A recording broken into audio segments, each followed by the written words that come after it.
Sans un bruit premier du nom est un film qui, malgré tout, a fait beaucoup de bruit. Il est donc logique de voir sa suite arriver après tous ces reports. Nous allons donc voir ce qu'il en retourne dans cette suite, dont j'ai eu la chance d'assister en avant-première.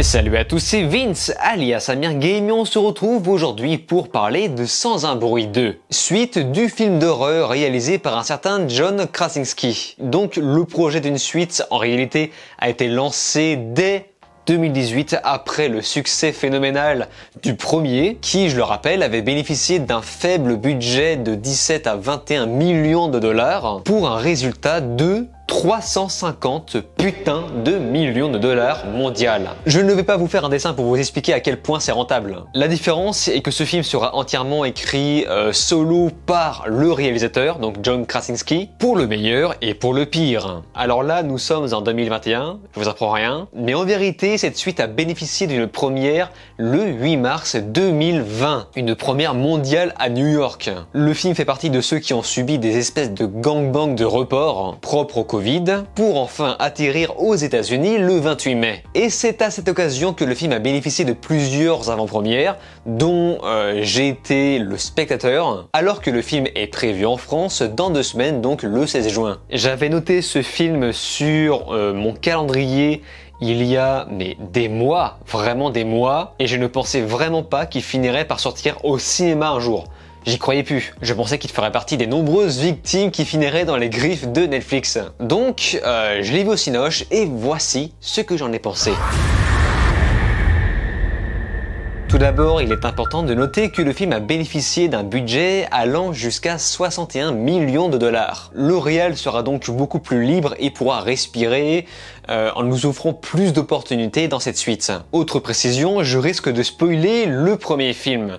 Vu que je n'ai pas prévu de spoiler le second, ça n'aurait aucun sens de ne pas parler du premier. Mais ce qu'il faut savoir est que tout se déroule dans notre monde, envahi par des créatures mystérieuses qui attaquent tout ce qui est lié au bruit, et ce qui fait qu'on se retrouve directement dans un monde post-apocalyptique où tout le monde doit faire le moins de bruit possible pour survivre. Et après les événements du premier film, la famille Abo doit faire face aux dangers du monde extérieur. Donc pour survivre, ils doivent continuer de se battre en silence. C'est pas chose simple. Ils vont également découvrir les nouvelles mésaventures qui les attendent dehors. Alors le premier film, lui, avait le grand mérite de nous faire découvrir ce concept que je ne connaissais pas ailleurs. Un concept qui va sans vouloir lier la l'ASMR, puisque les personnages principaux feront tout pour faire le moins de bruit possible, mais genre vivre en harmonie avec le silence, au risque d'attirer les méchantes créatures. C'est donc un concept vraiment très intéressant, mais que je trouve un peu branlant. Alors certes, ça marche parce qu'ils ont explication à tout et n'importe quoi parfois, mais il y a des fois tu te dis mais c'est absurde les gars, enfin vous pouvez pas vivre avec un bébé. Un bébé c'est pensé génétiquement pour chialer et faire du bruit. Donc le premier film s'arrêtait vraiment là où on commençait à se poser le plus de questions. Mais ce concept même donne place à des tas d'idées créatives. Genre par exemple le fait d'avoir inséré une gamine muette qui d'une part laisse place à une symbolique autour du fait qu'elle n'entend pas, contrairement aux monstres qui eux entendent tout à fond, mais surtout il y a tout le concept autour de la langue des signes, le fait de pouvoir se communiquer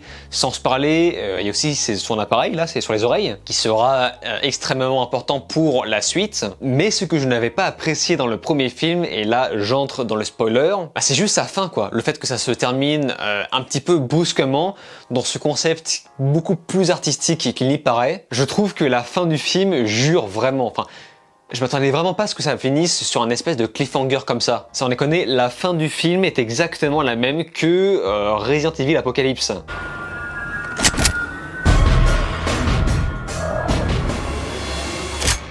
C'est une fin pour moi un peu trop nanardesque par rapport au reste. Cela n'empêche que sa suite bénéficie d'une introduction complètement dynamique, surtout que là les cinémas ont réouvert récemment. Je n'ai pas vu de film comme ça depuis longtemps, c'est-à-dire un film qui prend vraiment au trip au niveau du suspense, des tensions qu'on va installer, et revoir ça au cinéma, franchement, ça fait extrêmement plaisir. Surtout que l'écran était quand même sacrément balèze. On va subtilement apprendre l'origine des créatures, mais vraiment très très subtilement. Je parle juste de l'intro, hein. Mais tout le long du film, je me suis dit, ok, c'est bien beau ce que je vois, mais là pour l'instant, je vois pas trop l'intérêt de faire ça en fait. Quel est l'intérêt d'avoir fini le premier film sur un énorme cliffhanger pour faire une suite qui finalement ne raconte pas grand chose. C'est, comme je disais à mon pote en sortant de la salle, le premier, mais avec plus de fric et moins de fond. L'écriture n'exploite que les mêmes choses déjà fournies dans le premier film. Mais genre vraiment que les mêmes choses. Parce qu'à part ça, les personnages resteront à peu près les mêmes, les difficultés aussi, l'enjeu ne bouge pas beaucoup, il y a plein de choses qu'on aurait voulu voir dans une suite qui finalement n'arrivent pas. Et j'expliquerai ça par le fait que le réal tient à garder le côté horrifique, et si tu veux exploiter ce concept juste au bout,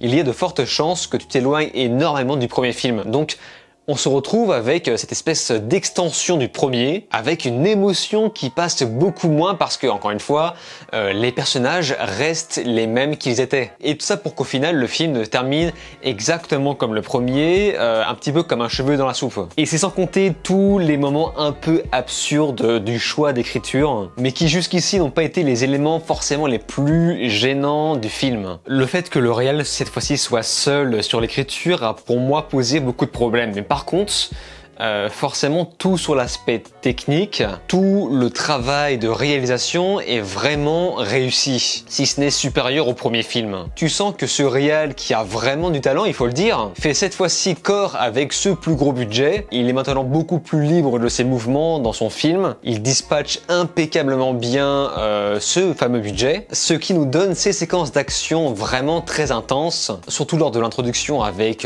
les petits plans séquences, pour présenter les environnements, les personnages, la mise en situation. Ce qui fait que par contre, on est plus sur de l'action que de l'horreur, même si ça reste majoritairement un film à ambiance, peuplé de jumpscares à la con, qui, disons-le, font quand même effet. Et le sound design y joue pour beaucoup. De plus, au casting, on retrouve un Cillian Murphy avec de la barbe. Enfin, ça fait tellement longtemps que je l'ai pas vu avec de la barbe. Moi, je me souviens de lui avec de la beubarde dans 28 jours plus tard, qui était justement un film post-apocalyptique. Donc, forcément, ça fait plaisir de le voir, mais ça fait surtout plaisir de voir ce budget utilisé dans de meilleurs effets spéciaux, avec forcément une plus grosse présence de monstres qui ressemblent beaucoup à Venom, je trouve, même si le fait de voir plus souvent ces monstres et souvent en gros plan peut un peu démystifier ces créatures, et forcément on va beaucoup plus percer l'inconnu et on aura beaucoup moins peur. Ce qui faisait peur dans le premier film, c'était vraiment l'aspect inconnu. Mais pourtant, encore une fois, le film reste bloqué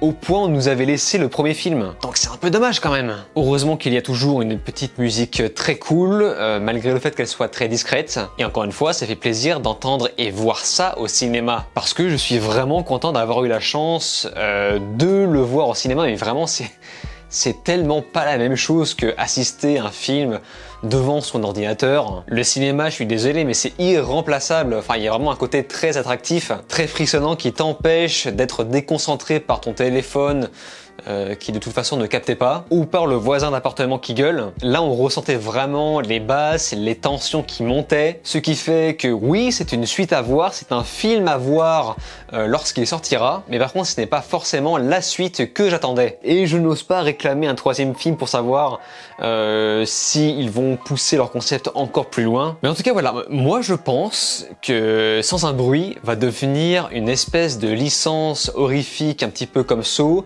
c'est-à-dire qu'ils vont faire des tas et des tas de films sur ça. T'auras des suites, t'auras 10 films dessus, des spin-offs, des origin stories. Je sais pas pourquoi, mais je le sens vraiment venir, puisque le projet de suite a été lancé mais directement après le succès du premier. Vous savez, ces licences comme Paranormal Activity qui n'en finissent jamais, eh bien je sens vraiment que Sans un bruit va en faire partie. En tout cas, si vous faites partie des gens qui ont vu le film en avant-première, faites-moi part de votre avis dans les commentaires. Comme d'habitude, je lis et réponds à quasiment tout le monde. Sur ce, n'oubliez pas de vous abonner à ma chaîne YouTube, cliquez sur la cloche, likez, partagez et de regarder mes autres vidéos.